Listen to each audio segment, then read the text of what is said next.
Well, I'd like to begin by telling you two stories, true stories. And after each of these stories, I want you to ask yourself a question. The question is this: is this story best explained by saying it was a coincidence, or could it be a miracle? So the first story took place several years ago in a little village in Africa, right along the equator. It was a place with no electricity, no hospitals, no pharmacies, no incubators for newborns, very few medical supplies. And a woman died during childbirth.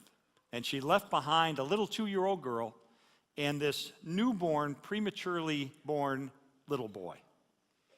And they knew that the life of this fragile, prematurely born child was at risk, because people don't generally think about it on the equator, but it gets really cold there at night. And they knew they needed to keep this fragile child warm during the cold evening. So they took a hot water bottle and filled it with hot water. But as the helper was doing that, it burst and destroyed the hot water bottle, and it was the last one in the village. And they knew without that hot water bottle, chances are that little fragile child would not live through the night. Well, there was a missionary doctor in the village from Northern Ireland. Her name is Dr. Helen Roseveare. And she gathered together all of the orphans and said, let's pray for this little newborn boy. And so the orphans began to pray, but one little 10-year-old girl by the name of Ruth seemed to go too far. She prayed this. She said, please, God, send us a water bottle. It'll be no good tomorrow, God, because the baby will be dead. So please, send it this afternoon. And then as if that weren't audacious enough, then she added this. And she said, oh, and God, while you're at it, would you please send a dolly for the little girl so she'll know that you really love her? The missionary doctor said later, I was put on the spot. Could I honestly say amen? I just did not believe that God could do this. Oh, yeah, I know he can do everything. The Bible said so, but there are limits, aren't there?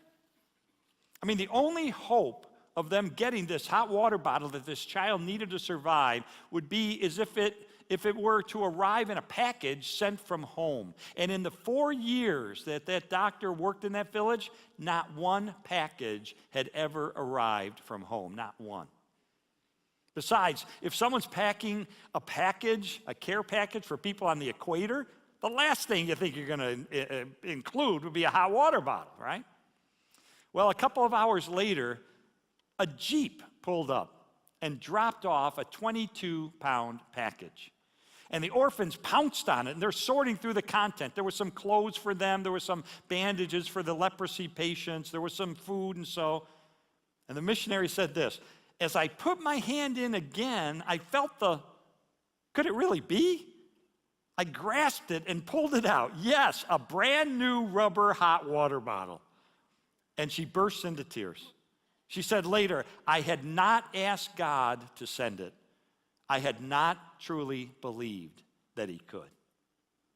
And with that, little Ruth rushed forward and said, well, if God sent the bottle, he must have sent the dolly too. And so she dug through the package, and sure enough, at the bottom of the package, she found it, a beautifully wrapped little doll.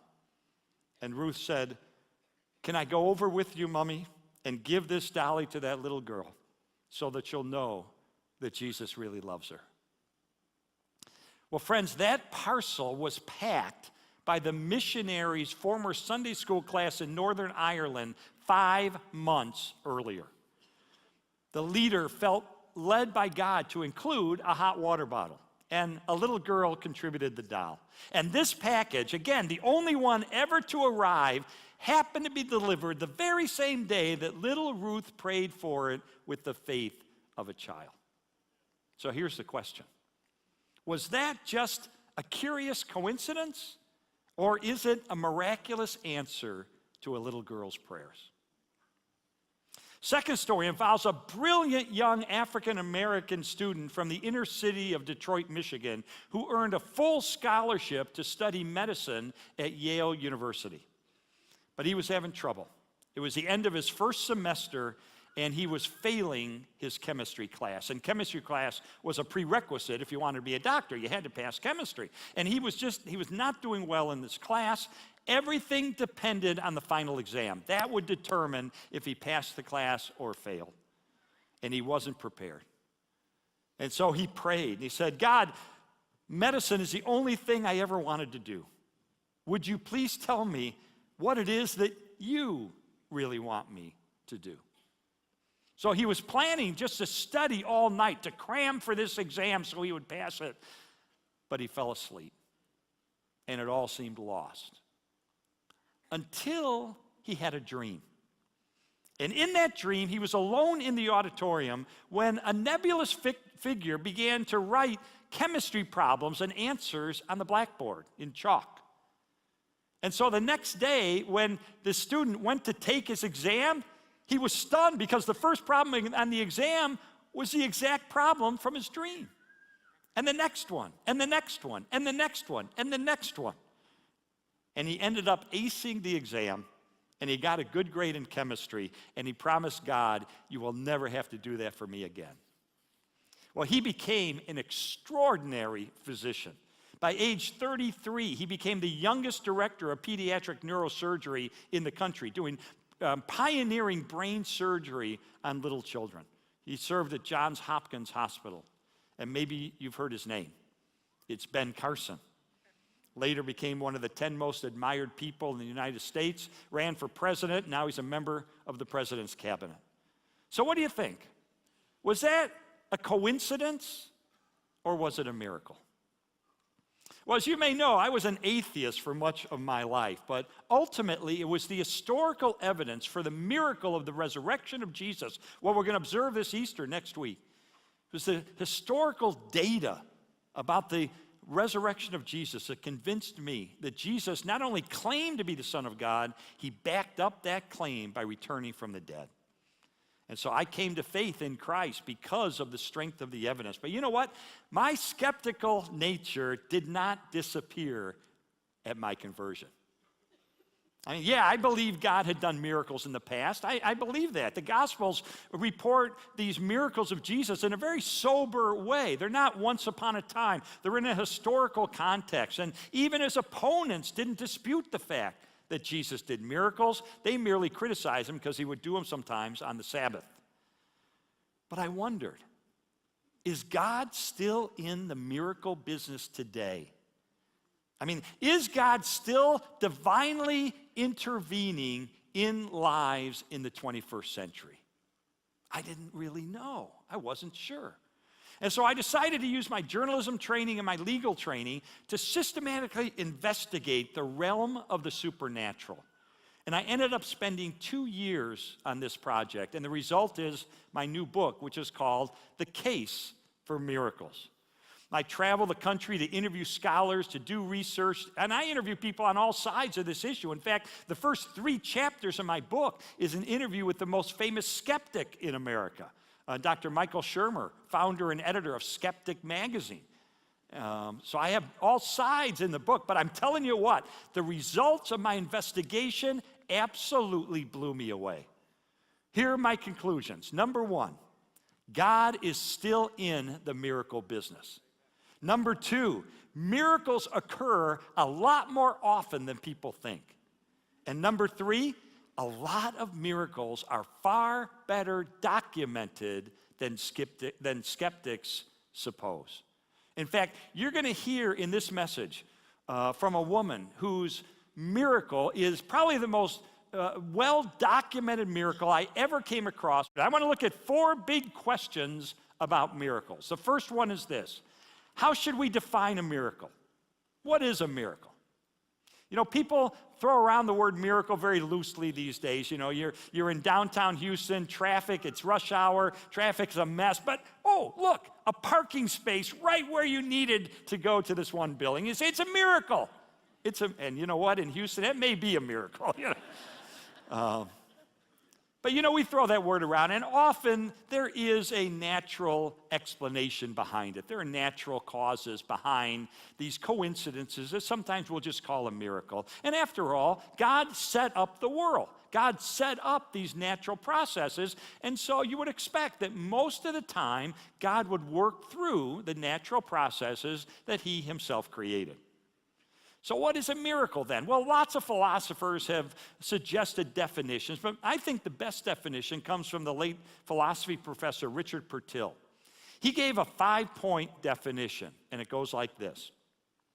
A miracle is an event brought about by the power of God that is a temporary exception to the ordinary course of nature for the purpose of showing that God has acted in history. I think that's a pretty good comprehensive definition of a miracle. Now, for me, when I see something that's absolutely extraordinary, that has spiritual overtones, that is well documented, that is not explainable by natural means, and is validated by an independent source or event or reliable eyewitnesses, that's when the miracle bell goes off in my mind.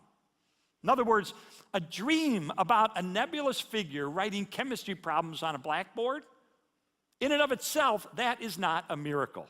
But if those equations and answers turn out to be the very same ones that present themselves the next day on a test independently prepared by someone else, that does seem miraculous, especially when the incident follows a fervent prayer to God for help. Question number 2. Aren't miracles impossible because they violate the laws of nature? You hear this a lot from skeptics. In fact, the most famous skeptic of history is David Hume, a Scottish philosopher from the 1700s. And he said miracles are a violation of the laws of nature, so they're not possible. But he just misunderstood what a miracle is. Miracles are not a violation of the laws of nature. If I had an apple and I dropped the apple, the law of gravity says the apple would fall to the ground, that it would be pulled to the ground by gravity. But if I take an apple and I drop it and you reach in and grab it before it hits the ground, you're not violating the law of gravity, you're merely intervening. So when God performs a miracle, he's not overturning or invalidating or violating the laws of nature that he himself created. He's merely intervening in his creation. In my book, I spend 2 chapters, and I've talked on this topic here before, but I have an interview with a PhD from UCLA, a physicist. And I spend 2 chapters building the scientific evidence that points toward a supernatural creator of the universe. That Genesis 1 verse 1 is accurate when it says, in the beginning, God created the heavens and the earth. I believe that cosmology and physics back up that claim. And if God is the creator, then of course he can intervene in the world. Timothy Keller put it this way. If a God exists who is big enough to create the universe in all its complexity and vastness, why should a mere miracle be such a mental stretch? In other words, if God can cause a universe to leap into existence, then a virgin birth or walking on water, that's just child's play. Question number 3. How common are miracles today? How common are they really? Well, as part of my research, I hired a highly respected public opinion polling service to do a scientific sampling of Americans and ask them about their opinions and experiences with the miraculous. And what I found really surprised me. For instance, I found that nearly 2 out of every 5 Americans said they have had at least one experience in their life that can only be explained as being a miracle. 38%. Let me ask you, how many of you have had an experience in your life that you could only explain as being a miracle? Yeah, a lot more than 38%. Yep. Now, let's extrapolate from that number. If 38% of American adults say that they have had at least one miracle in their life, this would mean that we would have a minimum of 94,792,000 miracles just in the United States. Now, let's pick an arbitrary number, and let's say 99% of those cases, they weren't really miracles. They were just really extraordinary coincidences. So let's rule out 99% of those cases. We would still have 1 million miracles that have taken place just here in the United States. That's a lot more than I anticipated.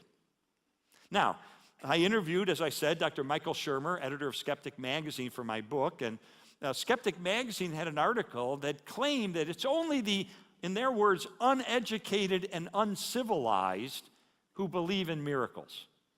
And yet, get this is maybe the most amazing statistic of all. 55% of physicians in the United States say they have seen an incident in their practice of medicine that they can only explain as being a miracle. 55% of doctors have seen a miracle in their practice. Now, you can't write off doctors as being uneducated and quote-unquote uncivilized. They understand how the human body works. They understand the process of healing and how it usually takes place. They are well educated, and yet a majority of them say, I've seen it in my own practice. Friends, I think miracles occur a lot more often than we might suppose. I mean, could it be that we just need to open our eyes a little wider to the supernatural activity of God right in our midst? Now, let me mention this. My opinion is, and I think the research bears this out, the number of miracles around planet Earth are not evenly distributed. There are clusters of miracles that take place. And they generally tend to proliferate in areas where the gospel is just breaking into a new area. In Mozambique, in China, you see an outbreak, a cluster of miracles taking place. In fact, one expert told me that up to 90% of the growth of the church in China is because of people either themselves or they know someone who's experienced a supernatural healing in their life. In fact, in Ethiopia, where again, the gospel is breaking in, more than 80% in the Lutheran church attribute their conversions to divine healings. So we see this around the world, outbreaks, spates of miracles breaking out, where the gospel is breaking in, and God is showing his power and pointing people toward him and toward the truth of the gospel. Question number 4. How can we know that a miracle is genuine? How do we know it's real? I mean, after all, many times what we loosely call a miracle really has natural explanations behind it. For instance, it could be the placebo effect. The placebo effect is when people think they're going to get better, and it's kind of a mind over matter thing. They think they're going to get better, and so they tend to feel better. It's kind of a mental, psychological phenomenon. Or it could be a mistaken diagnosis. Or it could be fakery or fraud. There are a lot of charlatans out there. Could be faulty memories. Could be spontaneous remission. Some diseases are known to go into spontaneous remission. Now, generally, it's over a period of time, and often the disease will come back. But sometimes that happens. And all of that is true, but as I discovered in my investigation, those naturalistic explanations cannot account for all of the miracle claims. There are other healings and miraculous events that are simply inexplicable apart from the supernatural work of God. So how can we tell if a miracle has occurred? Well, some skeptics, when you get into the topic of miracles, they ratchet up their skepticism unreasonably high. They just set the bar of belief unreasonably high. I'll give you an example. There was an atheist, a woman physician, who wrote an article for Skeptic Magazine. And she said, what would it take for me to believe a miracle had taken place? Well, she said, if a chicken learned how to read and then beat a grandmaster at chess, then I might start to think, okay, something's going on here. She wouldn't say a miracle, it was something unusual, something maybe supernatural. Well, I think that's setting the bar unreasonably high. Here's my view. I believe we can reasonably conclude that a miracle occurred if we have solid documentation and multiple and credible eyewitnesses who have no motive to deceive, if there's no alternative natural explanation, and if there's spiritual overtones, for instance, prayer. In fact, science can be used sometimes to point us toward whether or not actual miracles are taking place. I think science is the friend of miracles. Now, I'll give you an example. For my book, I interviewed a woman, PhD from Harvard, who is a professor at a well-respected secular university, Indiana University. She heard about this outbreak of miracles in Mozambique. And so she decided, I'm going to check it out. I'm going to research it. I'm going to use science to try to determine, is something supernatural taking place? So what did she do?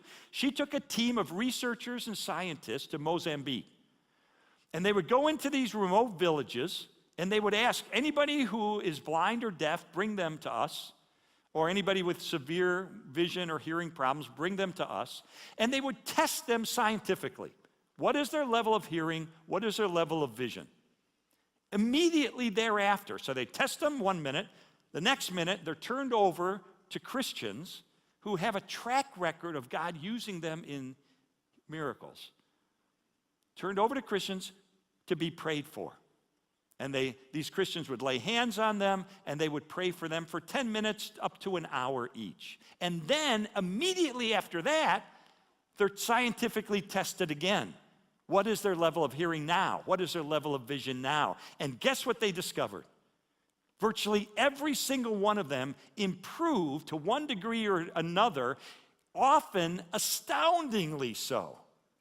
For instance, there was a woman by the name of Martine. When they tested Martine scientifically, they found that she was incapable of hearing a jackhammer next to her. That's how deaf she was. After 10 minutes of prayer in the name of Jesus Christ, they tested her again. She could hear a normal conversation. Absolutely amazing. How do you account for that? And then they said, this is so extraordinary, we need to try to replicate this experiment somewhere else. So they went to Brazil, in another place where miracles are breaking out. And they did the same thing. Guess what? They got the same results. Now, this was a rigorous scientific study that was accepted for publication in a major secular, peer-reviewed medical journal.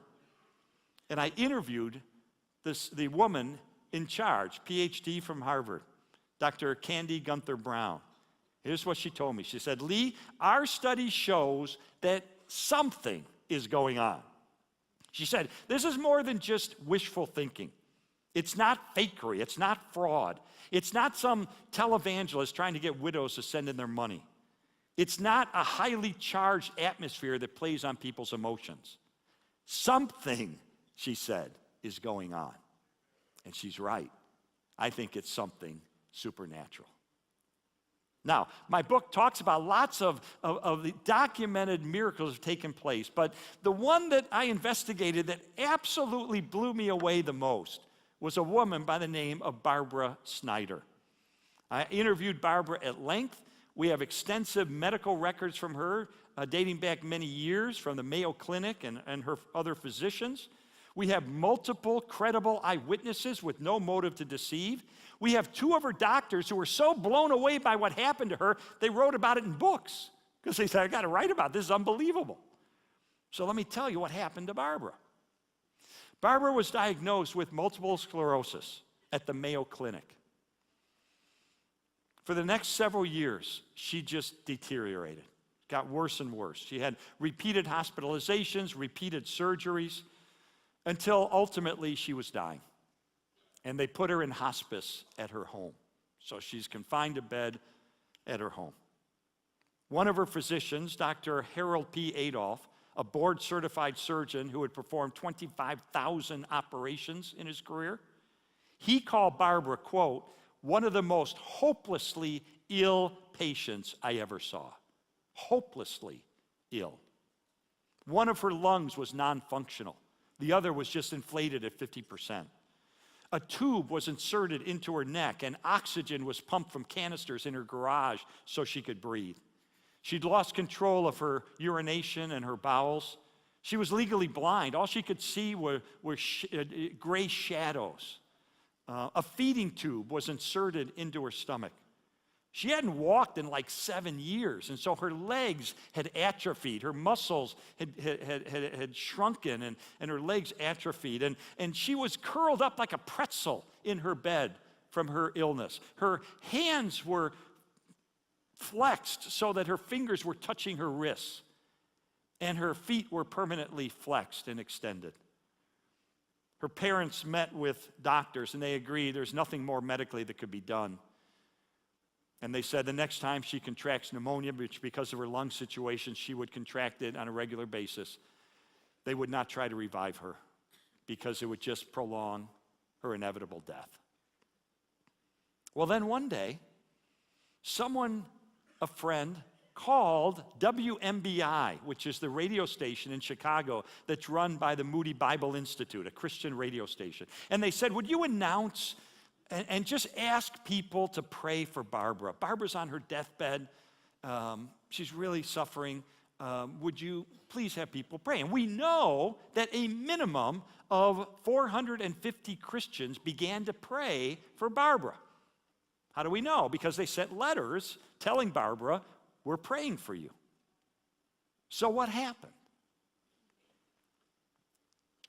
I'm going to let Barbara describe to you what happened next, to tell you herself what happened on Pentecost Sunday with her friends who came to her to read her some of these encouraging letters that the people who were praying for her had written to her. So let's watch Barbara.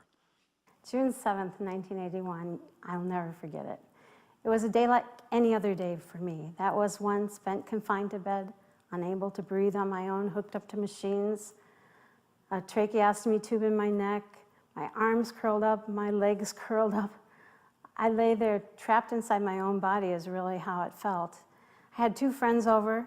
They came over all the time. They were from my church. My church family never forgot me. So while they were there, I still remember exactly what they were reading when all of a sudden I heard a booming, authoritative, loud voice over my shoulder over here say, "My child, get up and walk." And there was nobody else in the room? And there was no one else in the room, and the door was over here. There were windows over this way. And instantly, I knew it was God. But instantly, I also knew that my friends didn't hear that, which is kind of interesting, too. Yeah. And I needed to share with them what I heard. Well, I had this tracheostomy tube in my neck. That's how I breathed. And I had hands that did not work. So my friends said whenever I looked agitated, they knew I wanted to talk. So they'd come and plug the hole in my neck. And I said, I don't know what you're going to think about this, but God just told me to get up and walk. And my friends got really quiet. I know, but he really did tell me to get up and walk. Run, get my family. I want them to be here. And my friends all of a sudden jumped up, and while they jumped, so did I. I was so excited I couldn't wait for anyone. And I literally jumped out of the bed. This is where you'd almost have to have known me to see how totally impossible that was. So this time, I remember reaching up and pulling my oxygen off my neck. I remember that. And then I jumped toward the voice. My friends are over here, but I jumped towards the voice. And as I jumped up, the first thing I remember isn't what I would think I would remember, but I jumped out of the bed and I looked and I saw my feet. They were flat on the ground, just like everyone else's, which sounds normal, but not for me. I had foot drops so badly I couldn't even wear slippers on my feet. They were so curled.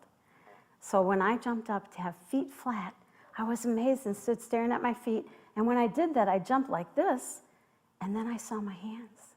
And they were open, and they never opened. And so now they were open, and I stood staring at them, and then it dawned on me I could see me. That's what I would have thought I would have noticed first, was my vision. But I didn't. It was back, you could see. It was back, I was perfectly fine. And I stood staring again for a little while, just feeling what it felt like to look at and see me. And then I turned, and that's when we were like women. We all started jumping up and down, screaming and thanking the Lord.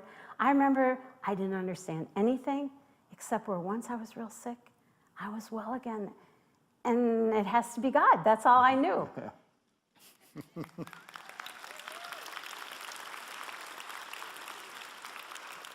Barbara was instantly and thoroughly healed. Her eyesight was immediately restored. Her lungs were immediately back to normal. Her mother came running into the room and fell to her knees and began to feel her calves. She said, "Your muscles are back." Her muscle tone had returned instantly to her legs so she could walk after 7 years. Her father came in and hugged her and then began waltzing with her around the room. Well, this was a Sunday that this happened, and there was a church service that night at her church, which was Wheaton Wesleyan Church in suburban Chicago. They were holding a service, and so at the point in the service, a pastor gets up and says, "Now, does anybody have any announcements they want to mention?" And with that, Barbara began to stroll down the aisle in front of everybody who had only known her for all these years as being curled up in a wheelchair or sick in bed. She comes strolling down the aisle, and the place erupts, and people begin singing, "Amazing Grace, I once was blind, and now I see." The next morning, she went to one of her doctors, Dr. Thomas Marshall, an internist for 30 years. And when he saw her walking toward him down the corridor, he said later, "My first reaction was, oh, she died and this is a ghost." That's the only way he could account for it. His response was this, quote, "This is medically impossible." Friends, God instantly and completely and astoundingly healed Barbara in one miraculous moment. There's no natural explanation for this. This was not some sort of spontaneous remission, which happens over a period of time, and the illness often comes back. This was instantaneous, her eyesight returning, her lungs reinflating, her entire body immediately healed. And how would you explain that voice telling her to get up and walk? This would be like a voice telling you, "Get up and fly." And you'd say, "Well, I can't do that." That's how wild it was for her. Say, "Get up and walk," after all these years. And yet she heard that. How do you explain that? Well, the illness has never come back today. This happened more than 30 years ago. Today, Barbara is married to a pastor, and they have a little church in Fredericksburg, Virginia. And one of her doctors wrote this, quote, "I have never witnessed anything like this before or since, and considered it a rare privilege to observe the hand of God performing a true miracle."